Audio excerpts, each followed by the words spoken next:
Ka një zë që po qarkullon nëpër internet. Një profesor kinez I gjeopolitikës me kanalin e tij Predictive History, që në vitin 2024 bëri 3 parashikime kur askush nuk I besonte. Parashikimi I parë, Donald Trump do të fitojë zgjedhjet presidenciale. Parashikimi I dytë, Shtetet e Bashkuara do të shkojnë në luftë me Iranin. Parashikimi I tretë, Amerika do ta humbë këtë luftë dhe kjo humbje do të ndryshojë rendin global përgjithmonë. 2 prej tyre tashmë janë bërë realitet. Dhe tani profesori Zhang ka bërë parashikimin e tij më të rëndësishëm. Si përfundon kjo luftë? Hap pas hapi me 2 skenar të saktë dhe me 3 parashikime konkrete se çfarë ndodh me SBA, Izraelin, vendet e Gjirit dhe Iranin. Sot do t'ju prezantojmë analizën e tij, jo sepse kemi detyrimin ta pranojmë, por sepse çdo mendim I argumentuar mirë meriton të dëgjohet. Para se të hyjmë te skenarët, profesori Zhang sqaron metodën e tij. Ai e quan atë historia parashikuese, një kombinim I teorisë së lojrave dhe modeleve strukturore historike. Konkretisht, ai shikon 3 gjëra. E para struktura, cilat janë forcat e thella që formojnë situatën, gjeografia, popullsia, sistemet ekonomike. Këto nuk ndryshojnë shpejt, ato kufizojnë çfarë është e mundur. E dyta, nxitësit, çfarë dëshiron vërtet secili aktor, jo çfarë thotë se dëshiron, por çfarë dëshiron në realitet, sepse këto 2 gjëra sipas tij janë shpesh krejtësisht të ndryshme. E treta, historia. Jo sepse historia përsëritet saktësisht, por sepse njerëzit janë njerëz dhe perandorit janë perandori. Dhe modelet të caktuara shfaqen sërish në përmira vjet. Me këtë metodë bëri parashikimet e vitit 2024. Me të njëjtën metodë bën edhe parashikimin e ri. Çfarë dëshiron vërtet secili akton? Profesori Zhang fillon analizën e tij duke thyer imazhin zyrtar të çdo pale. Amerika thot zyrtarisht se dëshiron të ndalojë Iranin nga armët bërthamore dhe të sjellë stabilitet në lindjen e mesme. Por sipas tij, ajo që SBA dëshiron vërtet është shumë më konkrete. Kontrollin mbi furnizimin global me naftë, sepse ai kontroll është themeli I sistemit të petrodollarit. Marrëveshja e vitit 1973, sipas të cilës se gjithë nafta e botës tregtohet në dollar amerikan. Kjo krijon kërkesë të përhershme globale për dollarin dhe I jep Amerikës mundësinë të printojë para dhe të mbajë deficite gjigante pa u shkatëruar ekonomikisht. Pa petrodollarin, Amerika nuk mund ta financojë ushtrinë e saj. Pa ushtrinë, nuk mund ta ruajë perandorinë. Irani dëshiron para zgjithash të mbijetojë. Ai ka parë çfarë ndodhi Irakut kur I pushtua, çfarë ndodhi Libis, çfarë ndodhi Siris. Irani e di se nëse nuk lufton do të shkatërrohet, por Irani dëshiron edhe diçka tjetër, të njihet si fuqi rajonale legjitime, të mbarojnë sanksionet dhe ngushtica e Hormuzit, nëpër të cilit kalon 20% e naftës botërore, të mbetet si armë ekonomike e tij përgjithmonë. Izraeli, sipas analizës së profesorit, nuk luan thjesht rolin e viktimës ose aleatit. Ai beson se Izraeli pretendon të zëvendësojë Amerikën si fuqia dominante në lindjen e mesme. Sipas tij, Izraeli po tregon para elitës globale financiare se ka vendosmërinë, inteligjencën strategjike dhe bashkimin e nevojshëm për të qenë muskuli I sistemit global, kur Amerika të mos jetë më aftë ta bëjë këtë. Shtetet e Gjirit, Arabia Saudite, Emiratet, Katari janë sipas tij lojtarë të dobët.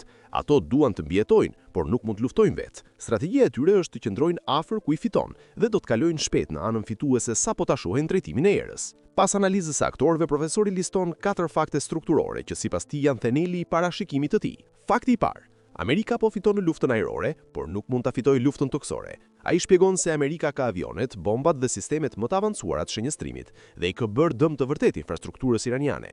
Por në asnjë vend në historinë moderne nuk është ndryshuar regjim vetëm nga ajri. Vietnami nuk u dorëzua nga bombardimet. Gjermania në luftën e dytë botërore nuk u dorëzua nga bombardimet. U dorëzua kur trupat ruse dhe amerikane hynë fizikisht. Kështu që nëse Amerika dëshiron ndryshim regjimi, duhen trupa toksore. Por futja e trupave në Iran është sipas tij potencialisht katastrofike. Irani është 4 herë më I madh se Iraku, ka 90 milion banor, ka territore malore dhe ka 25 vjet, jo 25 ditë, jo 25 muaj, duke u përgatitur për një pushtim toksor. Fakti I dytë: shkëmbimi I kostove është I paqëndrueshëm për Amerikën. Profesori jep një numër konkret. Irani lëshon drona I kushton $50.000. Amerika lëshon raketa për të shkatruar ato që kushtojnë 3 deri në $10 milion. Pra për çdo dron iranian, Amerika shpenzon 60 në 200 herë më shumë. Irani lëshon këto dronë në grupe prej qindra njëherësh. Amerika po mbaron stoqet e interceptorëve me shpejtësi alarmante. Sipas tij, ushtria më e fuqishme në historinë njerëzore është në garë kundër orës, para se t'i mbarojnë armët. Fakti I tretë: presioni ekonomik është real dhe po rritet çdo ditë. Jemeni ka hyrë në luftë dhe kërcënon detin e kuq, I cili mbart 12 deri 15% të tregtisë globale. Kur të dyja këto pika kyçe rrugore preken njëkohësisht, Nafta shkon në $150-200 fuqia. Çmimet e ushqimeve rriten globalisht, fillon recesion botror, dhe ky presion ekonomik krijon pakënaqësi brenda Amerikës që asnjë president nuk mund ta injorojë. Fakti i katërt, vullneti politik amerikan është i brisht. Vetëm rreth 40% e amerikanëve mbështesin këtë luftë tani. Kjo shifër do të ulet, jo do të rritet, ndërsa humbjet rriten dhe dhimbja ekonomike rritet. Amerika nuk është kombë që pranon humbje. E pam në Vietnam, e pam në Irak, e pam në Afganistan. Irani, sipas tij, e ka studiuar psikologjinë amerikane me kujdes për 20 vjet dhe e di se ku ndodhet kufiri i dhimbjes së publikut amerikan. Tani vin te zemra e analizës. Profesori kinez thot se kjo luftë përfundon në një nga dy mënyra, dhe gjithçka varet nga një pyetje e vetme. A dërgon Amerika trupa toksore në Iran apo jo? Skenari i parë. Lufta ajrore pa trupa toksore. Në këtë skenar, Amerika vazhdon bombardimet nga ajri. Irani vazhdon me dronët dhe raketat. Lufta zgjat muaj, ndoshta vite. Amerika mbaron stoqet e interceptorëve. Presioni ekonomik rritet, presioni politik brenda Amerikës rritet. Dhe në fund, sipas tij, Amerika kërkon një dalje, një mënyrë për të dalë triumfuese. Trump del në televizion dhe thot diçka si: kemi arritur objektivat tona, kemi degraduar ndjeshëm kapacitetet ushtarake iraniane, e deklarojmë fitoren dhe sjellim trupat në shtëpi. Por ajo që ndodh në realitet, sipas profesorit kinez, është Amerika tërhiqet nga lindja e mesme. Shtetet e gjirit fillojnë menjëherë të pozicionohen, disa lvizin drejt Iranit, disa drejt Izraelit. Sistemi i petrodollarit dobësohet ndjeshëm dhe Irani, ende në këmbë, ende në kontroll të ngushticës, del si fuqi rajonale legjitime për herë të parë pas dekadash. Në këtë skenar, thot profesori, Amerika e humb luftën, por humbja nuk është katastrofike.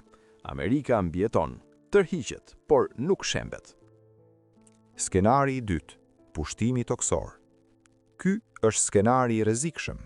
Sipas profesorit kinez, ky skenar ndodh nëse presioni nga shtetet e gjirit dhe Izraeli bëhet i papërpallueshëm, dhe Trump, pas strategji të qartë dhe gjithnjëherë i dëshpëruar, vendos të rrezikojë dhe dërgon marincat.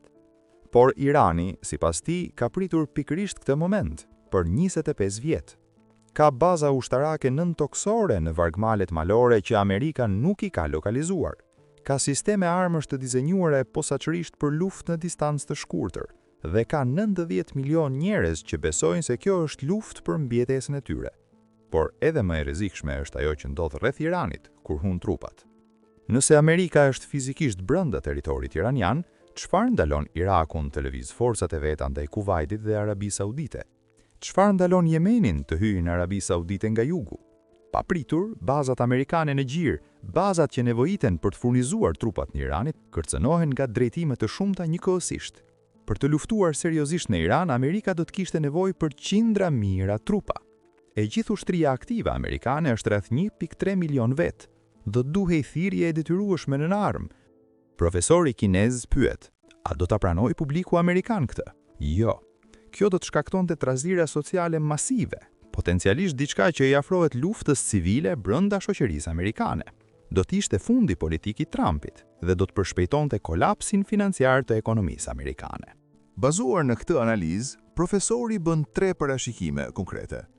Parashikimi i parë: nuk do të ketë pushtim toksor të Iranit. Ai pranon se shumë analistë po thonë se trupat po vinë, por nuk e beson. Njerëzit e mençur rreth Trumpit, ata që kuptojnë situatën ushtarake, e dinë çfarë do të thotë pushtimi toksor. Presioni brenda qeverisë amerikane kundër kësaj lëvizje është i jashtëzakonshëm. Mund të ketë operacione të vogla, mund të ketë forca speciale, por pushtime të plota, jo. Parashikimi i dytë. Kjo luftë përfundon me tërheqjen e Amerikës nga lindja e mesme brenda 12 deri 24 muajsh. Si ndodh? Presioni ekonomik rritet, bursa amerikane vuan, opozita politike ndaj luftës rritet brenda Amerikës. Kina, Rusia dhe India, 3 fuqitë e mëdha që nuk janë drejt për drejt në këtë luftë, i tregojnë Trumpit privatisht se bota nuk mund ta durojë më këtë krizë. Dhe Trump, i cili kujdeset thellë për ekonominë dhe trashëgiminë e tij, do të gjejë një mënyrë për të deklaruar fitore dhe për të larguar forcat. Sipas profesorit Zhang, Kjo nuk është ndryshe nga Vietnami. Amerika nuk e humbi Vietnamin në një betejë të vetme vendimtare. E humbi sepse kostoja në para, ushtar, vullnet politik dhe reputacion global u bë e paqëndrueshme. Parashikimi i tretë. Pas largimit të Amerikës, lindja e mesme do të riorganizohet rreth dy fuqive rajonale, Iranit dhe Izraelit.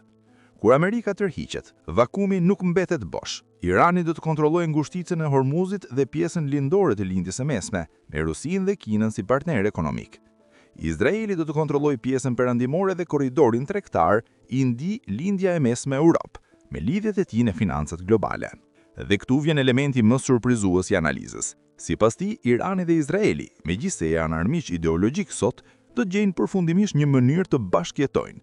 Jo si miq, kur si miq, por si dy fuqi rajonale të forta që kuptojnë forcën e njëri tjetrit dhe zgjedhin të fokusohen te të doptit, se sa të luftojnë njëri tjetrin pafund. Shtetet e Gjirit do të ndahen mes tyre. Profesori kinez adreson edhe 3 pyetjet që të gjithë i bëjnë. A do të përdoren armë bërthamore? Kategorikisht jo. Tabuja ndaj armëve bërthamore është ndër normat më të fuqishme të civilizimit njerëzor. Askush nuk i ka përdorur që nga 1945-a. Të thyesh këtë tabu, do të thotë, çdo vend pa armë bërthamore do të përpiqet menjëherë t'i marrë. Do të thotë një hap nga apokalipsi bërthamor. As Izraeli, as Amerika nuk do t'i përdorë. A do të negociojë Trump drejt për drejt me Iranin? Jo, dhe arsyeja e Iranit është logjike. Çdo herë që Irani ka negociuar me Amerikën, marrëveshja është prishur. JCPOA-ja u nënshkrua dhe Trump e shkatroi. Irani nuk do të negociojë me një palë që ka provuar se nuk mund t'i besovet. Pozicioni iranian është i qartë. Faktet në terren duhet të ndryshojnë fillimisht. Bazat amerikane duhet të mbyllen. Vetëm atëherë do të ketë zgjidhje të qëndrueshme. Sepse atëherë Irani nuk ka nevojë për një copë letre nga Amerika. Realiteti vetë mbron. Sa kohë do të zgjasë lufta? Vlerësimi i tij.